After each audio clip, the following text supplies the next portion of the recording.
morning, everyone. For those of you who don't know me, my name is Loren. I'm a member of OFAM and one of the leaders of B-Listers.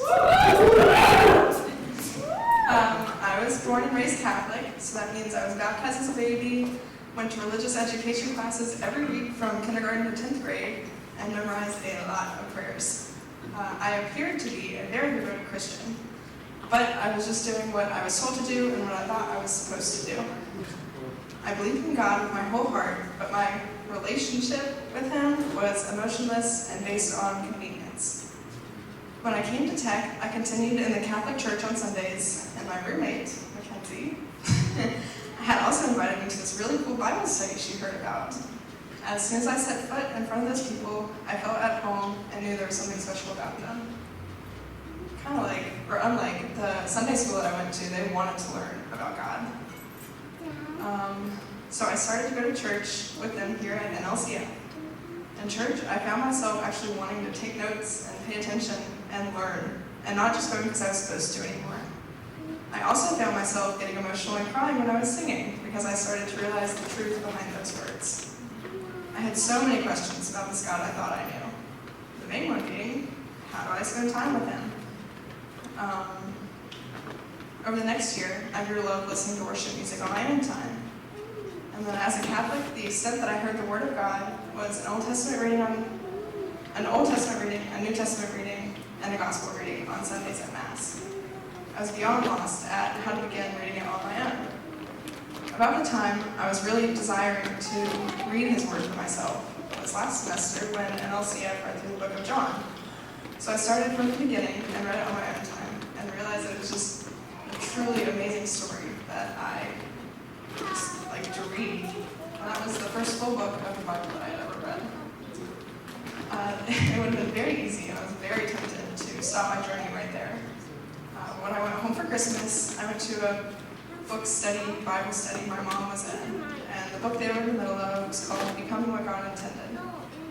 As much as I wanted to make reasons to not start the book, because I knew I was about to enter a very busy semester, and I wanted to spend more time than I thought I would have on the book. But I saw the difference that it made in the lives of women at the study, and I started it anyway. Something I was planning for this semester didn't work out, and when I got that news, I was very disappointed. But that hiccup in my plan has allowed me to devote as much time as I've wanted to that book.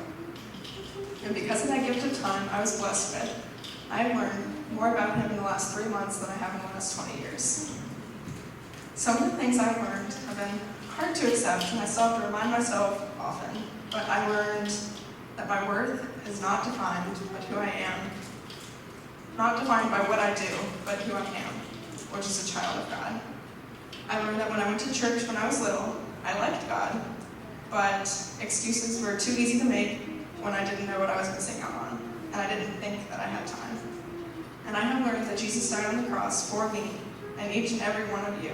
And if you accept that, and Him, nothing can take Him away from you. My favorite image from the book I got from my mom's Bible study is one that told me to picture myself in my absolute worst moment. The moment that I was furthest away from Him and His Word. That is the moment that He died on the cross for me.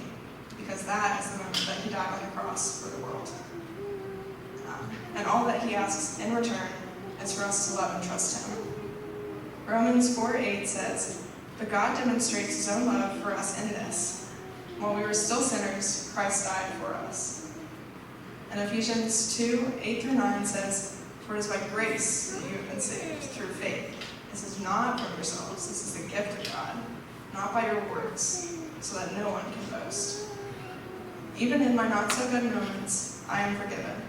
Not because I read the Bible or any of the works that I do. It's just His love.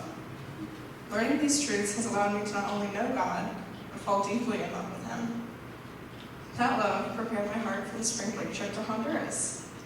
That trip was incredibly phenomenal. I saw God move in so many unexplainable ways, through me, through the incredible team that went, and through everyone that we met and spoke to. Highly recommend it, by the way. The verses I just read were some that we used when we were evangelizing and teaching the gospel. Watching other people hear those words, and experience the same truths that I have just learned was unforgettable. I believe I would have seen his goodness in Honduras without my recent adoration for him, but I don't think I would have been able to fully grasp his works or the weight of his love. I'm not saying you have to get the same book I did, or love music as much as I do, but I do encourage you to stop the excuses to not spend time with him, and find your favorite ways to learn about and spend time with the one that loves you most. I'm Loren, and that's my Snapshot.